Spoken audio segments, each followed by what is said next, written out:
When it came to working on this project, the tools that I used were my trusty microns, a Tombow Funanusky, and a Pentel brush pen for some ink washes. I have a very specific approach that I like to use when I work on different projects that involve machines, robots, transformers, anything like that. It's not perfect, and it's not a rule of thumb, but it's something that has worked for me, and that is to focus on line variety achieved through fine liners, then dynamic line variety achieved through dip pens. So what I mean by that is that when you look at the smoke, that is an organic element, so I have the lines go from thick to thin in an organic way. But when it comes to rendering Optimus Prime, I am exclusively using my fine liners. I'm making sure that they are staying consistent, and if they are going to be different widths, I'm achieving that by grabbing a different fine liner size. I really want to have that strength, that solidness. I want this guy to feel like he is metal. He's not organic. Now, I have seen plenty of Transformer artists not use this technique, and their art is absolutely amazing. This is just something that I like to do that has always worked for me. The style that I just described that I like to use when I'm illustrating robots is very time consuming because unlike other projects where if I make a mistake, it's easier to fix and clean up, here there really isn't an easy way to fix it. So I'm trying my best to be very careful and deliberate with it. These projects here, while they are challenging, they highlight my love for the medium because there's so much you can do with it. I love to approach projects in a comic book workflow order, where I come up with the idea of what I want to draw, or in the comic books, the writing stage, and then I pencil it, ink it, and color it. While I don't fill my pencils because I think it's more boring than the actual ink process, I am in love with the challenge that's presented to me. I have to be careful, like I said. That doesn't mean I'm not having fun. Well, I get to create something that looks strong and sturdy, something that I do with my superheroes that are super strong, but here I'm doing it in a different way, and I love being able to do the same thing with the same medium, but with a different methodology and new techniques. That's something that I love to do, is explore all the techniques that you can do with ink. Now, Transformers is a franchise that is near and dear to my heart, and it actually hurts that this is pretty much the only representation it really has had on the channel. I am a massive, and I do mean a massive, Transformers fan. Not only did I grow up with Armada, Energon, and Cybertron, also grew up with animated. Transformers Prime came out when I was living in Massachusetts, and on top of that, I went back and watched Generation 1 when my dad got me a bootleg copy of the entirety of it. Also watched Transformers Beast Wars and Beast Wars sequel Beast Machines, which even as a kid, I did not like. Of course, I grew up with the Michael Bay movies. Every time a new one came out, I just got more and more disappointed because it wasn't like the Transformers that I knew. And even as a kid, I understood that it was very disrespectful to the franchise. I can talk on and on about Transformers. I love the lore, I love the concepts, I love the ideas, so let's go ahead and wrap up the inking stage.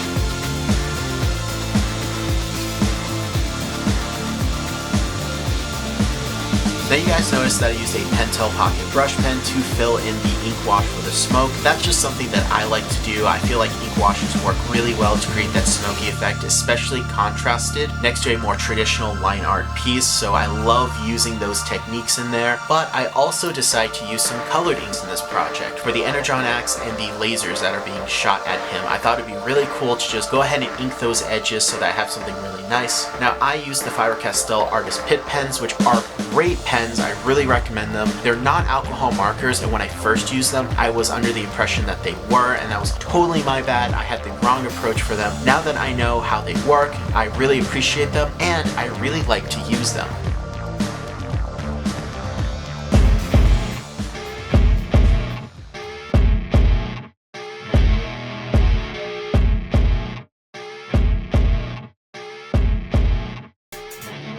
After giving my piece a couple days to dry just to be sure, I went in with some alcohol markers to do my coloring. Now, I used quite a few colors that, as you saw, I handpicked to ensure that they would be just the right shade that I'm looking for. I'm also using quite a few different brands. I'm using Copic, Blick, Winsor Newton, Olo, AD, and more, and I like to mix my alcohol marker brands because some brands just do colors differently, and I like the Winsor Newton reds far more than the Copic reds, but Copic has a better selection of blue. Prisma has a particular shade of blue that I like to use, and AD has phenomenal markers with huge tips that blend, well, not the best, but have an incredibly large coverage, so I like to take advantage of everything. There are some people that swear up and down that you can't mix brands. There are some people that say that Copic is the absolute best without question. But if you ask me, I've been mixing alcohol marker brands for years with no issue, and while Copic has a great selection, they're not the best. They are some of the most expensive, but they're really good, but I wouldn't say the best. My personal favorite right now is actually going to be Olo. Great price to quality ratio, great nibs, great ink, but this is not an alcohol marker review. This is me talking about how I'm using the alcohol markers. So like with the ink, I decided to change things up and not do my traditional coloring. Normally I like a smooth blend, but here I wanted a cel-shaded approach. After all, I am trying to evoke the imagery and feel of the original Transformers movie, so I want to make sure that I have that, and the best way would be to evoke its cel shading. Now for those of you who don't know what cel shading is, where have you been? I'm pretty sure that's common knowledge, but it's something you're going to see in animation where instead of having a smooth gradient, you essentially have your blocks of color, and that's what I'm doing here. Now alcohol markers are incredibly versatile, and cel shading is something that is very easy to do, but you have to know a little technique. So one thing that I like to do is to lay down my lightest color, then my second color right on top of it, and then my third right on top of those two. That way it doesn't look awkward, streaky, and in my opinion just flows better. And it also prevents them from blending since you're just putting the colors down. If I was to go over them or have the edges touch more, I run the risk of blending them and losing that cel shaded look. Now I built that up throughout this entire piece. All the blue, all of the gray,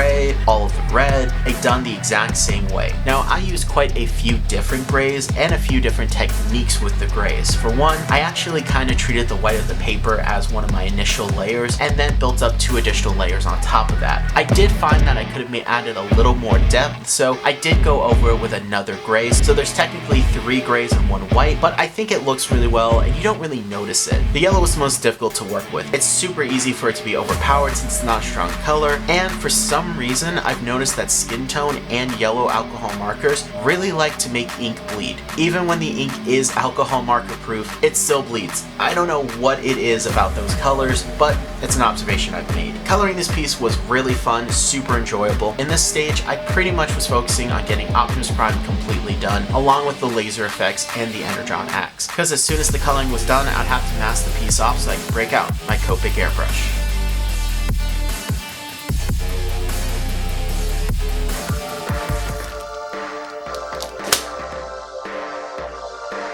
This is masking film, and if you've never used it, you really should, because this thing is a lifesaver. It's decently sticky, cuts like butter, easy to apply, and is fairly affordable for the most part. I'm pretty much going in and tracing Optimus Prime, which is admittedly a time-consuming process, but as much time as I spend now will save me a headache later on. I'm one of those artists that I like to plan things out to ensure that it's smooth, and I'm not making last-minute decisions that can ruin the whole piece. This is one of those steps that I knew it would be time-consuming, but every single second spent is worth it, because if I mess up in this stage, I pretty much have to start over, and I don't want to do that. Now that everything is masked off, we are ready for the Copic airbrush.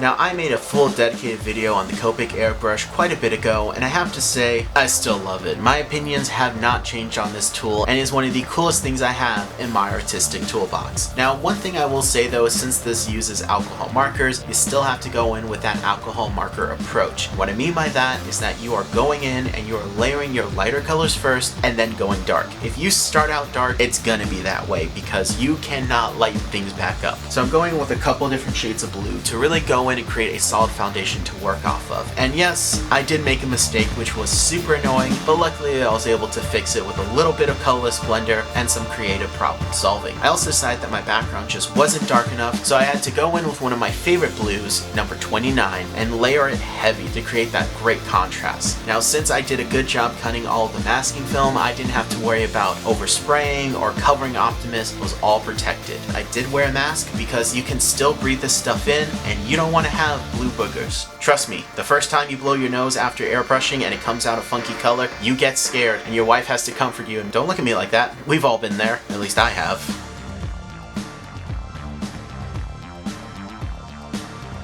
One of my favorite things about alcohol ink is that it dries incredibly quickly, so after I sprayed everything down, it was pretty much ready to go for the next step. I grabbed one of my acrylic paint pens, Fluorescent Magenta by Molotov, my personal favorite provider of paint pens, overpumped it on an old Dunkin' Donuts gift card, and decided to do my traditional flicker technique for a little bit of an organic touch to this piece, just to make it feel a little bit more alive. Now, I knew that the Fluorescent Magenta was going to be a little weak on the blue, but doing it this way will give me a natural spread that looks far more organic that I can do by hand that I can use as a guide to build up later.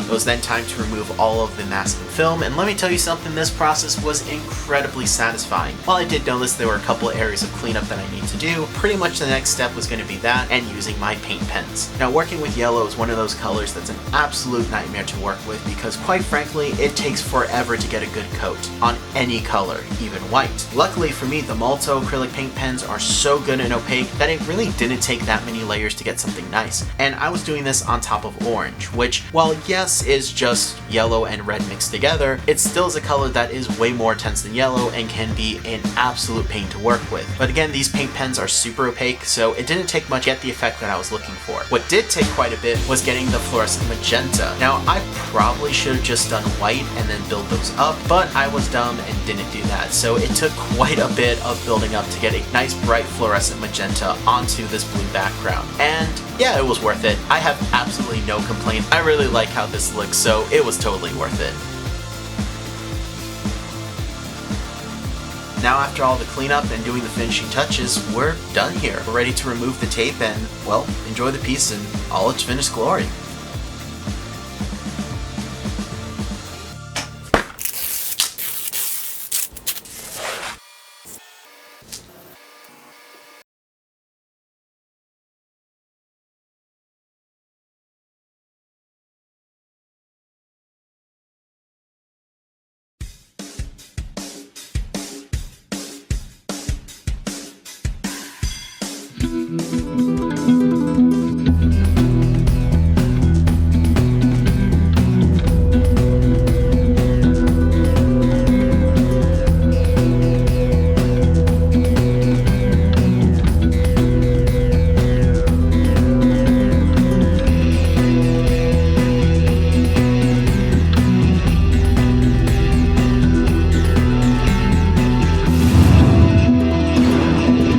I'm Optimus Prime.